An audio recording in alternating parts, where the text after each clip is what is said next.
গীতসংহিতা অধ্যায় 25। দায়ুদের। সদাপ্রভু, তোমারই দিকে আমি নিজ প্রাণ উত্তোলন করি। হে আমার ঈশ্বর, আমি তোমারই শরণ লইয়াছি। আমাকে লজ্জিত হতে দিও না। আমার শত্রুগণ আমার উপরে উল্লাস না করুক।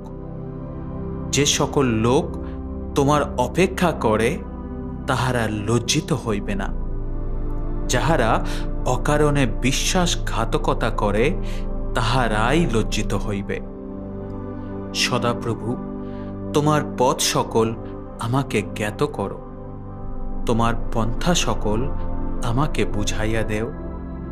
তোমার সত্যে আমাকে চালাও, আমাকে শিক্ষা দেও, কেননা তুমিই আমার ত্রাণেশ্বর।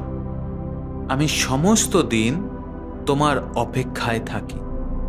সদাপ্রভু, তোমার করুণা ও দয়া স্মরণ করো, কেননা উভয়ই অনাদি।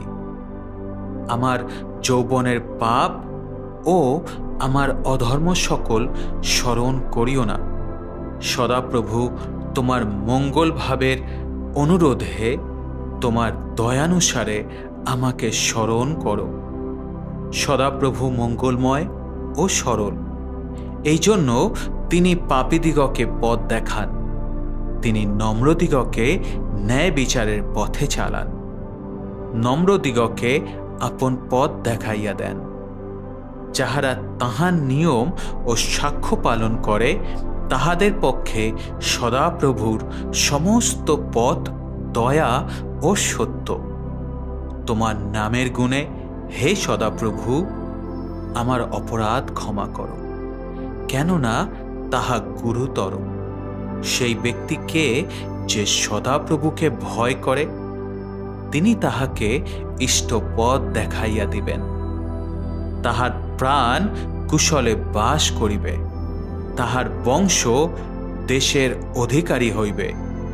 সদাপ্রভুর গূঢ় মন্ত্রণা তাহার ভয়কারীদের অধিকার। তিনি তাহাদিগকে আপন নিয়ম জানাইবেন। আমার দৃষ্টি নিরন্তর সদাপ্রভুর দিকে, কেননা তিনিই আমার চরণ জাল হইতে উদ্ধার করিবেন। আমার প্রতি ফিরো, আমার প্রতি কৃপা করো, কেননা আমি একাকী ও দুঃখী। আমার অন্তঃকরণে যন্ত্রণা বাড়িয়াছে। আমার কষ্ট সকল হইতে আমাকে নিস্তার করো। আমার দুঃখ ও আয়াসের প্রতি দৃষ্টিপাত করো। আমার সমস্ত পাপ ক্ষমা করো। আমার শত্রুগণকে দেখো, কেননা তাহারা অনেক। তাহারা দুরন্ত দেশ ভাবে আমাকে দেশ করে। আমার প্রাণ রক্ষা করো, আমাকে উদ্ধার করো। আমাকে লজ্জিত হইতে দিও না, কেননা আমি তোমার শরণ লইয়াছি।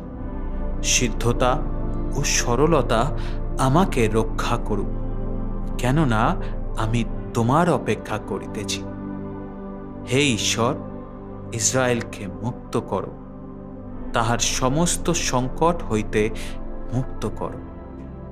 আমেন।